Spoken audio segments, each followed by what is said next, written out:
Meglio che finisci di fare il medico, non questo, aiuti a tuo fratello e basta. Sicuramente rendiamo felice la gente. Crescenti appunto dal nome del lievito madre, ovvero Crescenti, che cresce e si rinforza. Il prodotto principale della nostra azienda è quello che sono tutti i lievitati, per la maggior parte i panettoni e le colombe. Da questo appunto il nome di Crescenti, che viene appunto dal lievito madre. Però facciamo anche il gelato. I prodotti che vedete sono comunque fatti da noi nel nostro laboratorio, quindi c'è il pasticcere Stefano, che adesso lo vedrete scendere, che è lì, che è con le mani in pasta. È una nuova attività nata da qualche anno, da un bel progetto, da un sogno che avevamo, che abbiamo partecipato a Resto al Sud.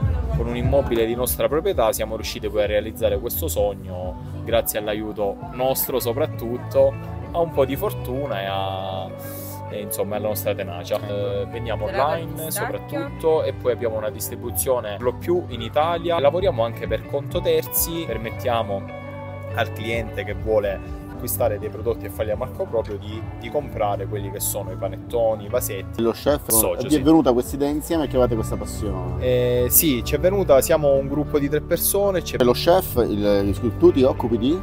Io mi occupo di commerciale. Commerciale. E il terzo? Il terzo anche come me. Oh, auguri ragazzi, complimenti.